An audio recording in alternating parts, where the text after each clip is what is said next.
So right now, we're in the age of franchises, superheroes, whatever. You know, when I was growing up, it was all about Harry Potter, vampires, werewolves, all that. And right now, we're in the superhero era, the comic book era, the franchise era, right? Where do you think? Do you think that the superhero era is ever going to slow down? I mean, it's slowing down right now, but you think it's going to go away eventually, kind of like the vampires and werewolves and stuff? Do you see us migrating to something else, or do you see it staying the same as it is? Like, where do you think the industry is going? Yeah, so the future of the industry, that's a great question. I'm really in belief that it's going to go towards video games more so. It's already trying to step into it. The video games have a kind of a weird place so far with box office success, but Sonic did well. I know Mario is coming out here in about a month here, or a couple weeks here. And I think they're going to dive into other ones. I think they're going to do, I'm hoping they do Legend of Zelda. Oh my gosh, Mass Effect 2, Red Dead Redemption. You know, those will make those make some great movies. Well, they already have the series The Last of Us, right? And so case in point, I think they're already trying to go there, right? They're going anywhere there's already an established audience. Harry Potter was a set of books, correct? Yeah. It was books first, and then they made it into film. Well, that's been utilized and still utilized. Superhero films are comic books, which is another form of IP, and now video games are the IP they want to bring over to film. The hardest part I have about the video games to film conversion is just I feel like the video games are so similar to the films that it doesn't realize it almost feels redundant. Which I won't say too much more on, but I almost feel like it's redundant in some ways. Case in my example would be The Last of Us. I played the video game, Same. and the video game is literally majority of it is a story. It makes you watch a story regardless. So to watch it on screen, people love the series, but to watch it on screen again is just like I'm like literally playing the video game again, which almost feels like Redundant. feels redundant in a sense. You know, love Sonic, I love all those, but I don't know. It's more of a sense of redundancy when it comes to that, opposed to with comics. Your thoughts? Yeah, it's funny because there's a lot of, there was a Mario movie that came out way back in the day when it was live action. That was not very, that wasn't good. Yeah. And Uncharted didn't do well either in terms of box office, and it was panned critically because it wasn't, I haven't seen the movie, but a lot of people have complaints that it wasn't faithful to the video game and that it wasn't like the video game in certain aspects. They just, I don't know, people just didn't like it. But I do agree with you. Video games are the future, and what people don't realize is that video games they've already taken over. They're going to, in my opinion, the way that I'm looking at it, they're going to completely take over the industry. I have a friend who's an entertainment lawyer, and he's always on top of comic book news, video game news, and movie news. And I can't remember which movie company got bought out, but he said, guys, these video game companies have a lot of money. They do. They already bought this film company. I can't remember the name of it. And I remember I was shocked to hear this. I was like, wait a minute. And like, how does a video game company make more money than a movie? This is a year ago, so I didn't understand. And he was like, Josh, you have to understand that, for one, they charge more for their product. Yeah. $69.99 for a game. Right, compared to, an $18 ticket. Yeah. That's split amongst several people. Exactly. And people buy more video games than they go to the movies. Like he says, like people buy more video games than they go to the movies. So and then that's not including DLC. That's not including in-store purchases. I was about to say that's what changes the game is.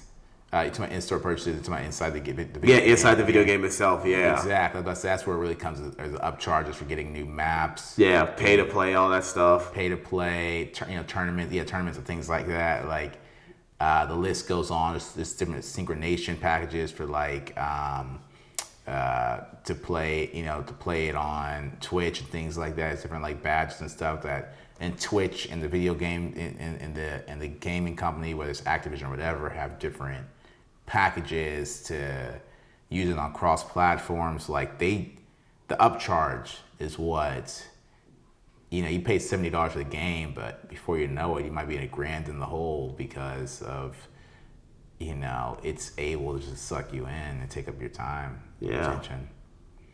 There's people who literally, I know a lot of people who have day jobs just to support their gaming habits. And now with Twitch becoming a thing and people streaming on Twitch and people becoming professional Twitch streamers with their games, dude, it's definitely, yeah, video games are the future. And like you said, Sonic the Hedgehog, now they're coming out with the third Sonic the Hedgehog movie with Shadow in it.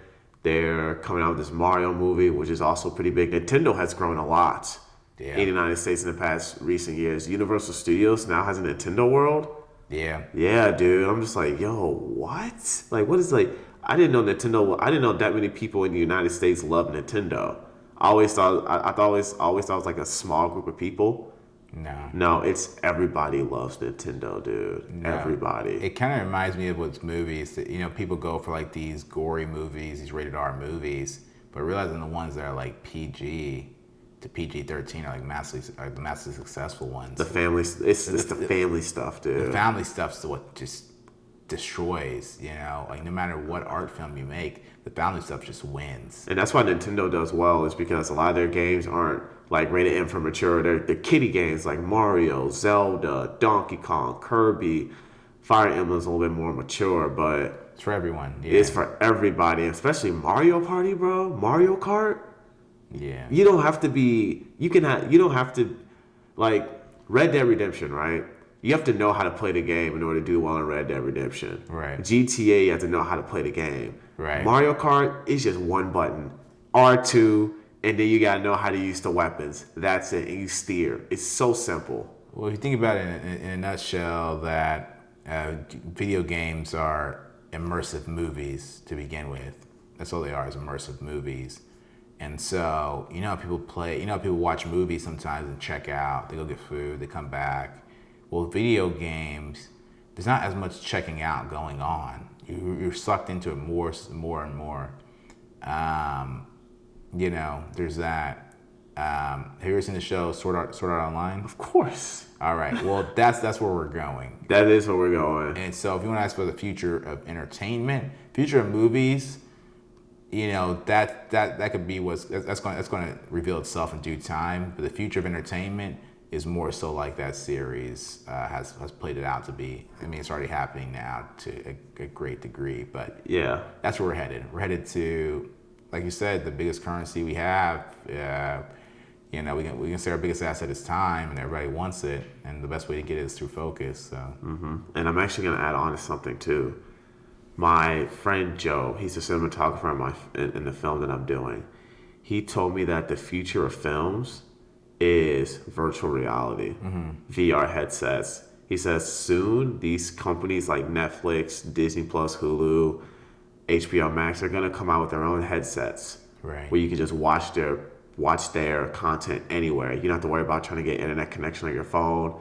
You don't have to worry about, you know what I mean? Like, you can watch it anywhere and feel like you're immersed in the world. Right. And he says that a lot of companies are already investing in virtual headsets, virtual reality. That's why Meta, Facebook, that's when they came out with their thing. Oculus, yeah. Yes, because that's going to be the future of social media, of people not just checking on their phones and on their computers, but actually putting on a headset and actually being more immersed so they can spend more time on the app and everything. But that is also the future of, at least not the movie theaters. The movie theaters will always be there, but post movie theaters, like streaming, whatever. My friend Joe told me that it's going to be virtual reality, where you actually feel like you're a part of the movie. Yeah, you got that right. Yeah. Virtual reality will be, virtual reality will have a place in the future. Staying far away from it. At least I am. Well, I have a hard time knowing how successful virtual reality is, because people still have a hard time with 3D. Yeah. Like 3D, they thought was going to take off in like 2000, back when people make fun of like the Spy Kids reference versus like the last Ant-Man that came out, Quantumania. Like they look a lot alike. It's all love. They look a lot alike, and it's 3D. We thought 3D was going to take off, and to some degree it has, but like Avatar looks great in 3D. But there's something about wearing those glasses, something about wearing an accessory to watch something is already detouring us. They're paying more. And then the biggest part about this is they tried this back in like the 30s and the 40s with the scents in the theaters. If you remember that, they released fragrance or scents in the theaters to help the immersive experience, so they'll match to whatever was on the screen. So if it was something like she's walking through a garden full of flowers, they'll release a scent into the theaters that imitates flowers. If she's taking a crap, I don't know what they do. Oh no! You see someone on the toilet, it's like, oh. Yeah, exactly. I don't know what they did for that, but people hated it. So they pulled it back out of the theaters within that same year. And so they've been trying to creep into making things more real, but even down to the rate, the frames per second. They're trying to go up to like 30 frames per second. They're trying to go up to 60 frames per second, but people don't like that. No. For film, people want it at 24 frames per second because they need to have a way to separate it from real life still. So I don't really know how successful VR is going to be because 3D is still having a hard time.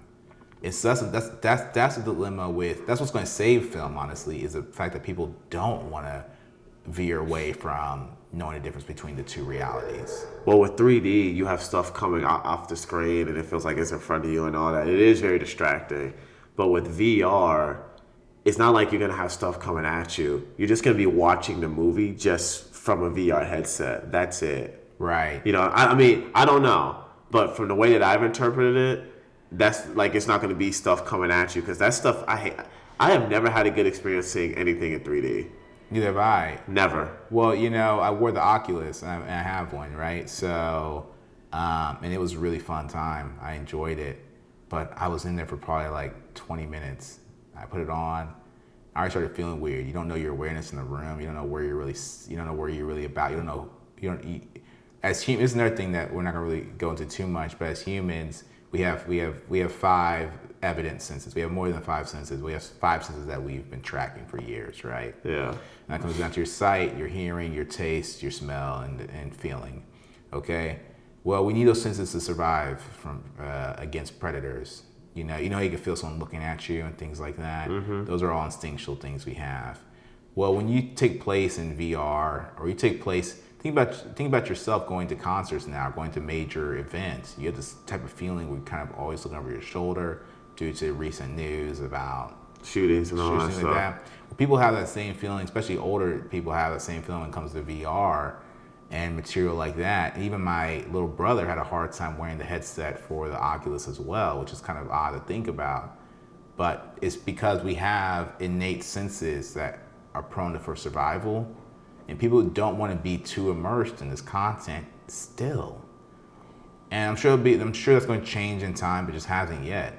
It hasn't yet. That's why 3D glasses, whether they're coming at us or not, it's the idea that you're trying to take us to a world that we're not trying to be in. We're trying to observe. Mm-hmm. People feel safer observing still, opposed to being immersed.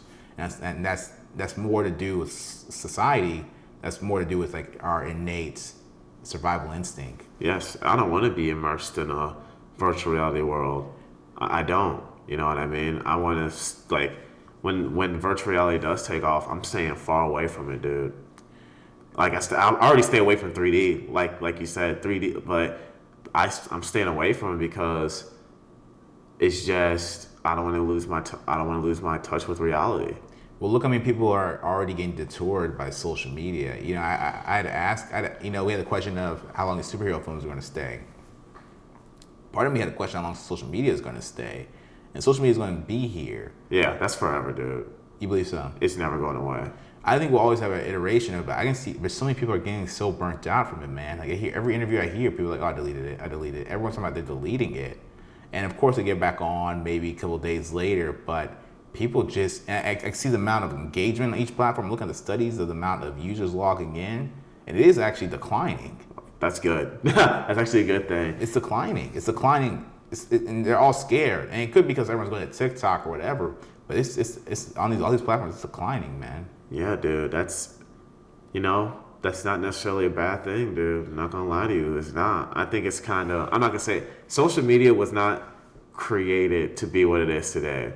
What was social media originally created for? Don't forget we come from the MySpace era, the Bebo era. I don't know if you remember Bebo. Of course, yeah. But all that stuff.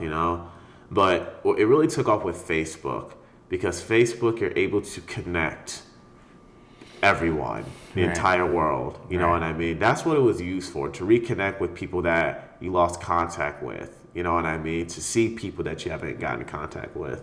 But it has evolved, or you can make an argument, it's devolved into what it is today, which is basically another form of a drug. It is. It's an addiction. Yeah. It is. And my bad. The guy from Fight Club said it best, Tyler Durden. Shout out to him. He said, eventually the things that you wind up owning end up owning you. Yeah, very well put. And that includes people, that's your phone. Yes, it's your phone, but it's also your Facebook page, your Instagram page, your YouTube page. YouTube is technically social media. Yeah, absolutely. Twitter, Glad I never got on that Twitter train. Glad I never really got on the TikTok thing. I had a TikTok account for probably a week, then I deleted it. Haven't re-downloaded it since. Yeah. Yeah. Yeah, I'd say YouTube out of all of them is definitely the healthiest. Yes, I agree. For the simple fact that there's all those tutorials. Like it's people joke around about YouTube University. You can learn anything from there. So I think YouTube's the healthiest of all of them. But ultimately, it just depends how it's used. And I also want to say, people are going down the rabbit hole of you can see, you got to break the habit of social media before it breaks you. People are losing a lot to social media. People have lost their job from social media. A lot of people are losing relationships from social media due to all the stimulation they get from the world. Yeah. They get stimulation from attention, and attention's a drug. They go down that rabbit hole, and they end up burning bridges and things like that. So it's definitely has a mind. Definitely is taking its turns, and people definitely use it differently. So if you ask me the future of film, I don't even talk about the future of film without talking about the bigger picture, the future of entertainment. And you can throw social media into that boiling pot as well with video games and everything else. This is Black Hollywood.